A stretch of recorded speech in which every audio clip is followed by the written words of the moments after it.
कहते हैं कि दुनिया में मन सबसे ज्यादा शक्तिशाली चीज होता है। अगर किसी चीज को तुम पूरे मन से चाह लो तो तुम उसे हासिल कर सकते हो। ये मैं नहीं कहता, यह सभी महापुरुषों का कहना है। लेकिन अगर यह सत्य है, ये सच है, तो हम जो अपने मन से चाहते हैं वह हमें हासिल क्यों नहीं होता है। भाई, कोई भी इंसान अपने मन में तो दुख नहीं चाहेगा, लेकिन वो रहता तो दुखी है। हर इंसान अपने मन से तो कामयाब होना चाहता है, खूब पैसा कमाना चाहता है, लेकिन फिर भी वह कामयाब नहीं होता। भला ऐसा दुनिया में कौन इंसान होगा जो अपने मन में यह चाहेगा कि मैं नाकामयाब रहूं या मैं पैसा ना कमाऊं। सोचने की बात है तो इसमें दो चीज निकलकर सामने आती है।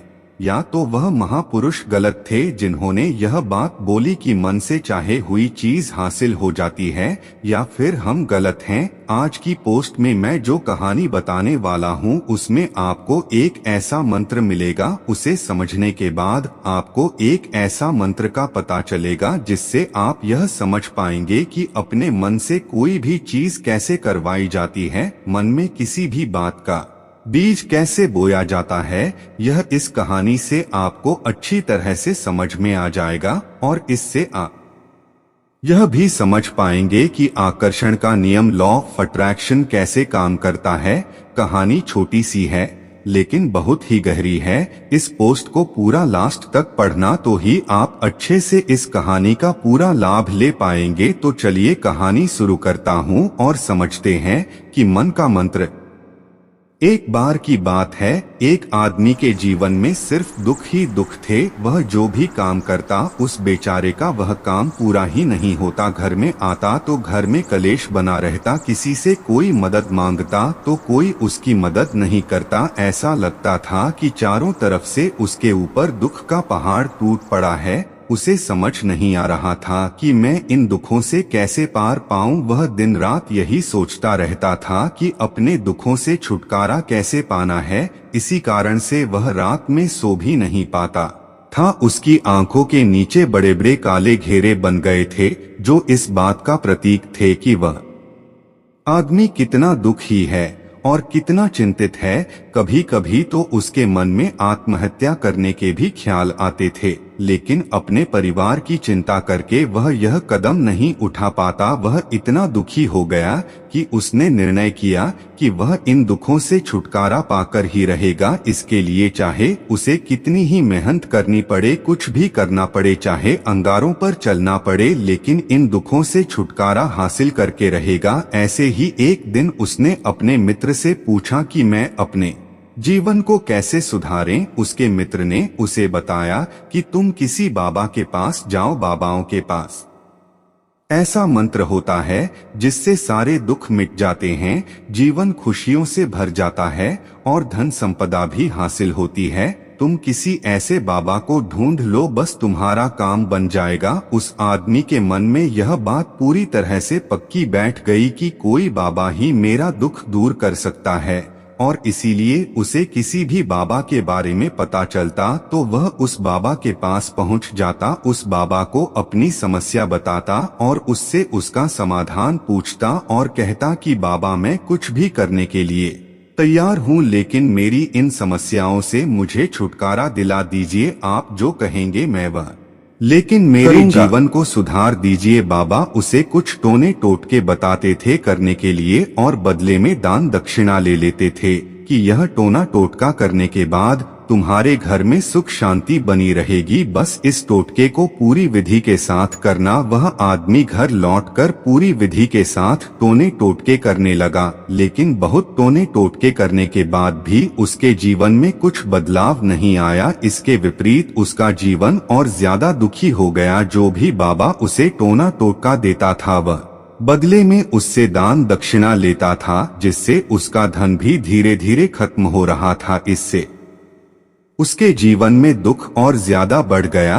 तब उसे लगा कि बाबाओं के पास जाने से तो मेरे जीवन में दुख कम होने की वजह बढ़ते ही जा रहे हैं, तो मुझे क्या करना चाहिए, बाबाओं के पास जाऊं या ना जाऊं। फिर एक दिन एक आदमी ने उसे बताया कि तुम अपने घर में किसी पंडित को बुलाकर हवन करवा लो, हवन होगा, घर शुद्ध हो जाएगा, कोई भी बुरी ऊर्जा होगी घर में तो वह घर से बाहर चली जाएगी। किसी पंडित को बुलाकर पूरे विधि विधान उसे मंत्र उच्चारण कराओ, हवन कराओ, जिससे घर में सुख शांति आए। उस आदमी के मन में यह बात बैठ गई और उसने एक पंडित को अपने घर पर बुलाकर हवन करवा दिया। हवन अच्छी तरह से संपन्न हुआ, बदले में पंडित ने भी अच्छी दान दक्षिणा ली और उसके बाद वह वहां से विदा हो गया।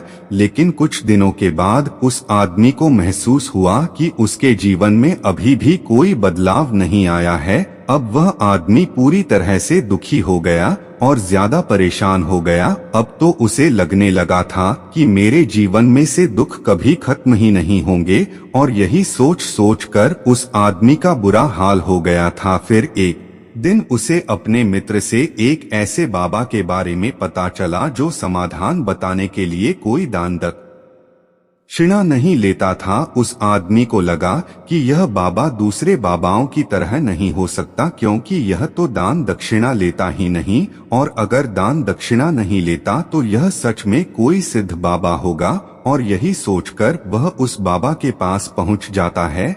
जब वह आदमी वहां पर पहुंचता है तो वह बाबा ध्यान में बैठे हुए थे।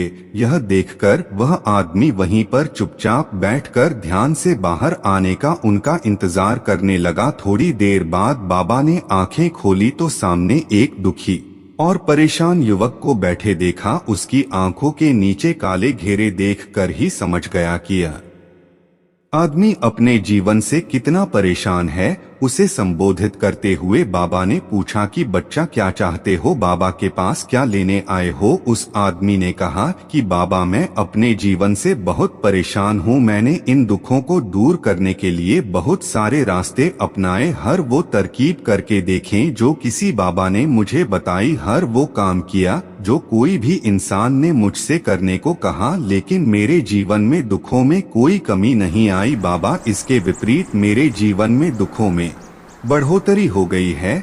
मुझे समझ में नहीं आ रहा है कि मैं क्या करूं। कभी कभी तो मैं आत्महत्या करने की सोचता हूँ, लेकिन मैं अपने परिवार की सोचकर मैं यह कदम नहीं उठाता हूँ। मैंने आपके बारे में बहुत सुना है बाबा, और मैं बहुत उम्मीद के साथ आपके पास आया हूँ। कृपया करके मुझे कोई ऐसा मार्ग बताएं जिससे मुझे अपने दुखों से छुटकारा मिल जाए। मैं अपने दुखों से छुटकारा पाने के लिए कुछ भी करने को तैयार हूँ। आप मुझे कोई भी रास्ता बताएं, चाहे वह रास्ता कितना ही कठिन क्यों ना हो, मैं उसको पार करके रहूंगा। बाबा ने महसूस किया कि आदमी तो सच में बहुत परेशान है। बाबा ने उसकी बात सुनकर कहा कि बच्चा, दुखों को दूर करने के लिए मंत्र ऐसे ही नहीं मिलते हैं, मंत्र पाने के लिए कुछ करना पड़ता है। तुम कुछ कर सकते हो। यह सुनकर पहले तो उस आदमी ने सोचा कि यह बाबा भी मुझसे दान दक्षिणा मांगेंगे, लेकिन और कोई रास्ता ना पाकर उस आदमी ने कहा, बाबा आपको जितना भी दान दक्षिणा चाहिए मैं देने के लिए तैयार हूँ, लेकिन आपका मंत्र सच्चा होना चाहिए, वह पूरा होना चाहिए, उसका फल मुझे मिलना चाहिए। उसके बाद मैं आपको जो भी दान दक्षिणा लेना चाहते हो मैं आपको दे दूंगा।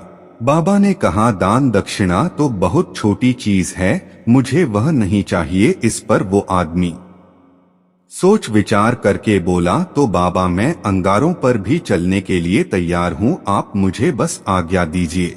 बाबा ने कहा कि अंगारों पर चलने वाली छोटी चीज में तुमसे नहीं कराने वाला हूँ, मैं जो तुमसे कराने वाला हूँ वह बहुत कठिन मंत्र है, उसे पूरा कर पाओगे। उसने कहा, बाबा आप मुझे बताइए तो सही, मुझे करना क्या होगा, मैं कुछ भी करने के लिए तैयार हूँ। इस पर बाबा ने उसे कहा कि यहाँ से जब तुम अपने घर जाओ तो रास्ते में अपने मन में यह दोहराते जाना कि मैं सुखी हूँ, मैं सुखी हूँ, बार बार अपने मन में यही दोहराना, और याद रहे जुबान पर यह नहीं आना चाहिए, यह सिर्फ मन में दोहराना है। यह सुनकर वो आदमी बोला, बाबा बस इतनी सी बात, यह तो मैं चुटकी बजाते कर लूंगा, लेकिन इससे होगा क्या? बाबा बोले कि इस मंत्र को करके तो देखो, वैसे भी तुमने इतने बाबाओं के मंत्र किए हैं, तो इस मंत्र को भी करके देख लो। उस आदमी ने सोचा कि बाबा कुछ दान दक्षिणा तो ले नहीं रहे हैं, और छोटा सा मंत्र है, इसे तो मैं कर ही लूंगा। वो बोला ठीक है बाबा, मैं यह मंत्र जरूर करूंगा। और वो आदमी यह कहकर वहां से चलने लगा, लेकिन जैसे ही वह चलने लगा, पीछे से बाबा ने बोला कि बच्चा, एक बात याद रखना, जब तुम यह मंत्र अपने मन में दोहराना तो तुम्हारे मन में बंदर के विचार नहीं आने चाहिए, बंदर का ख्याल भी नहीं आना चाहिए, तो ही यह मंत्र सिद्ध होगा। आदमी बोला मुझे तो आज तक बंदर का कोई विचार नहीं आया, तो अब क्यों आएगा? आप चिंता मत करिए बाबा, मैं बस मन में यही दोहराऊंगा कि मैं सुखी हूँ, मैं सुखी हूँ, इसके अलावा बंदर का कोई भी विचार मेरे मन में नहीं आएगा। यह कहकर वह आदमी वहां से चल देता है। वह अपने मन में मैं सुखी हूँ, मैं सुखी हूँ यह दोहराता हुआ थोड़ी दूर ही चला था कि उसके मन में अचानक बंदर का ख्याल आ गया। बंदर का ख्याल एक बार आया और चला भी गया, लेकिन उस आदमी ने सोचा आज तक तो मुझे बंदर का कोई भी विचार नहीं आया, यह आज बंदर का विचार क्यों आ गया? और ऐसे करके उसने उस बंदर के विचार को पकड़ लिया और यह भूल गया कि मुझे क्या मंत्र दोहराना है, और वह बंदर के बारे में सोचने लगा। जब थोड़ी देर बाद फिर से उसे होश आया तो वह फिर से अपना वही मंत्र दोहराने लगा जो बाबा ने उसे बताया था, मैं सुखी हूँ, मैं सुखी हूँ। लेकिन अचानक से उसे एक बंदर दिखाई दिया और यह देखकर फिर से उसके मन में बंदर का विचार उठ गया, और यह देखकर वह इस विचार को बाहर फेंकना चाहता था, और वह चाहता था कि मेरे अंदर किसी तरह से बंदर का विचार ना आए, लेकिन उसे तो सामने बंदर ही दिखाई दिया। ऐसे ही जद्दोजहद करते करते घर पर पहुंचा,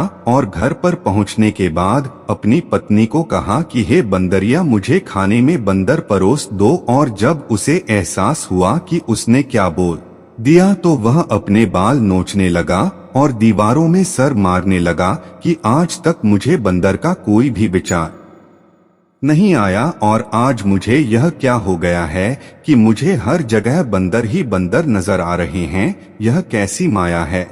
यही सोच सोच कर वह आदमी रात भर सो नहीं पाया, रात भर करवटें बदलते रहा, और सुबह उठकर सीधे उसी बाबा के पास पहुंच गया और उसके चरणों में गिरकर कहा कि बाबा, पता नहीं क्या चमत्कार हो रहा है, आज तक मुझे बंदर का कोई विचार नहीं आया, लेकिन कल से जब से आपने मुझसे कहा कि बंदर का विचार नहीं आना चाहिए, तब से मुझे हर जगह बंदर ही बंदर नजर आ रहे हैं। उस आदमी ने कहा कि बाबा, मुझे तो आपके पीछे पेड़ पर बैठा बंदर केले खाते हुए दिखाई दे रहा है, यह वो क्या रहा है बाबा?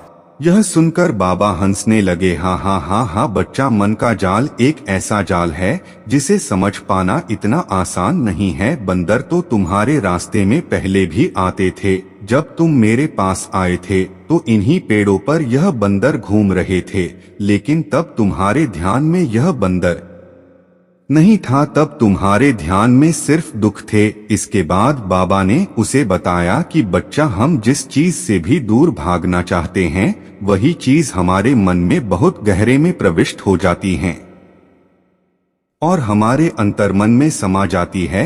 असल में हम जिस चीज से छुटकारा पाना चाहते हैं, उससे छुटकारा इसीलिए पाना चाहते हैं कि वह हमारे साथ बहुत गहरे से जुड़ी हुई है, और हम जितना ही उससे छुटकारा पाना चाहते हैं, वह उतनी ही गहरी हमारे मन में बैठती चली जाती है और आखिरकार हमारे अंतर्मन में छा जाती है। ऊपर से तो हम चाहते हैं सुखी होना कि मैं सुखी हूँ, सुखी हूँ, हमारे होंठ भी यही बोलते रहते हैं, लेकिन हमारे मन में दुख समाये होते हैं।